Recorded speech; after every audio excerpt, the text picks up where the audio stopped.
Hi, this is Neil at Denton Cycles in Newcastle upon Tyne. It's a Friday afternoon in February. It's almost like a nice, respectable, nearly spring day outside. But we're inside today doing a very quick assessment on this bike. If you watched my posts a couple of days ago, you'll see that I picked up from a customer called Anna. She's quite happy for me to have it for about a week. She's not needing it back just yet. And she's going to find out right now what bits this bike might need to get it back on the road. It's been in storage for probably a year while she's moved house, but she's moved, she's settled, she's in there, and now wants to get the bike sorted so she can get out and about. I've already checked the wheels, I've already checked the tyres. I'll cover that in a separate video. The only issue was that it's got a small seating problem on the back tyre. That's where the bead of the tyre just slips too far into the rim, so your tyre doesn't ride particularly straight. What we're going to do now is very quickly assess the drivetrain, the chain, the bottom bracket, the gears, the brakes and the steering, all while it's in the work stand. So here it goes, let's have a look. First thing I do when I'm presenting with a bike is typically check the chain. The chain connects the crankset to the back wheel, provides the drive, and it gets worn very, very easily. Now the first thing to notice on this bike is the squeak, the noise. It's not great. That is just due to it being stirred and having no lubrication on it at all. It's gone very dry, not a major problem. It just sounds really bad. The chain itself is really dry, as you can hear. So we'll check that for wear. Chains during their life, they have quite a short life, or they should have quite a short life, and you should change them regularly. This is an 8-speed bike, so it's not going to cost a fortune to have a new chain put on 2 or 3 times a year. What you would need is some sort of chain checking tool. A couple of different types. This type, just with 2 pegs, fits into a chain and gives you a rough idea if something's worn. This type from Park gives you a bit more of a graduated reading as to how far the chain is worn. So we'll use that one for today. Set it at 0. Pop the 2 pins into the chain and move the dial without putting any excess pressure on it, and you'll come up with a reading in that little window there. Now I like to do it in quite a few parts of the chain just to get an average idea.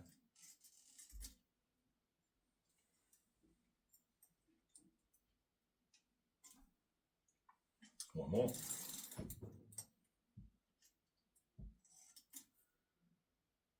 There we go. Right. It's not worth checking the chain for any damage, extra damage, until you've checked the chain wear.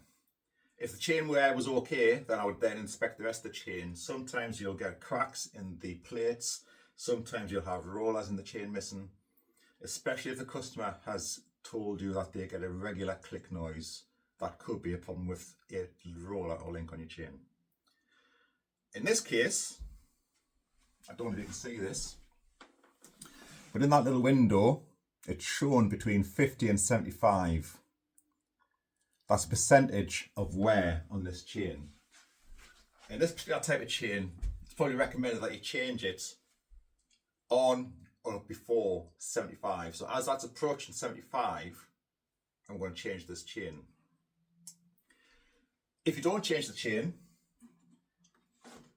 will continue to wear, and you'll wear the cassette on the back, and then you'll also wear the chain rings on the front. You'll then end up with quite a large repair bill just in parts for a chain set and cassette, or just change your chain regularly for a fraction of the price. So, chain's going to get changed. The bottom bracket, which is the bearings through the frame that connect the 2 cranks together, we're going to check that now. So it's worthwhile just dropping the chain off onto the frame, and you can spin freely. Now you can hear that. That doesn't sound great. It sounds really dry. This bike has a Shimano sealed unit bottom bracket, so there's no maintenance I can do on that. I can't put more grease in there. So that really needs to be changed. Also, on a bottom bracket, if that sounded fine, I would check for any play, any movement in the bearings. And you do that by holding the end of each crank. Don't hold the pedals, hold the crank itself. You don't want to introduce any play that might be in the pedal bearings into your feel on the crank bearings. And also check it in different locations. So straight across the bike there's no play when I rock the cranks back and forward. There, you'll never be able to hear that on camera, but I can hear that knocking back and forward. So, new chain, new bottom bracket. Because of the wear on the chain, the cassette on the back should be okay. But it's always worthwhile when you put a new chain on a bike, take the bike for a test ride and see if it does actually fit and mesh into the cassette, go through all the gears and make sure it works. But that should be okay. It's just dirty, it needs to come off, and I'll degrease that. The gears,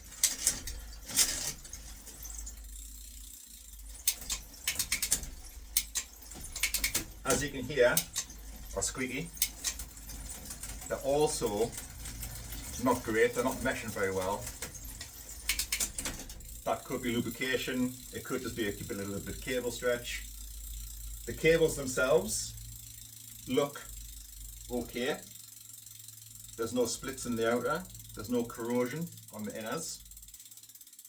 But for the sake of a few pound on a gear cable, you might as well replace the gear cables. These front derailleurs as well, I don't know why, the way the pivot, but they seem to have a million different pivot points in them, which, if not lubricated, it's very easy for them to seize up. I've taken lots of these derailleurs off and put them into a sonic cleaner bath just to try and free them up, because they do seize on a regular basis, but not with regular maintenance. So, new chain, new bottom bracket, new gear cables, some lubrication on all the other moving parts, and that's essentially the drivetrain done. The rear brake,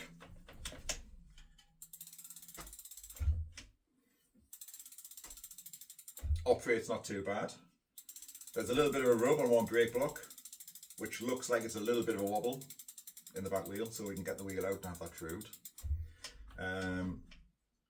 I'll show you this in detail in a different video, but the brake blocks themselves have plenty of wear on them, so I won't need to change the brake blocks, but I will check the surface of the pads to make sure they're not picking up any debris or grit or metal in them, which can damage the surface of the rim. The front brake, pull that, and I've got a problem. That front wheel isn't spinning very well. Now you can see only one of the arms on the V brakes is moving. Wheel spins, pull the brake on, and only one arm is moving, which is causing drag on the wheel. That could be wear on the pad, making it stick to the rim. It could be a problem with this pivot point here. So we'll have these brakes off, check the bosses that the brakes spin on, and we'll check that brake pad as well. But the actual feel of the brakes, the cables, feel good. The headset, so this is the bearings in your head tube. As you can see, I don't know if you can pick that up on the camera, but the handlebars seem to be centering themselves. It's not very smooth. It's almost as if the headset's either too tight, so it's being compressed too tight on the top adjusting nut, or there's wear on the bearing races, and as the bearing races wear, the ball bearings, as you're riding the bike, especially on a rigid framed bike like this, rigid fork, the bearings constantly pummel the bearing surfaces. You have a little circular ball bearing, and that tends to sit into the hole it's worn into the bearing surface. So it feels like something just centers. The ball bearing drops into a hole it's worn in the bearing race, and that's exactly what that seems to be doing. So you need to take the forks out, you need to check the bearings, you need to check the bearing races and see what needs doing there. Until you take it apart, you can't tell.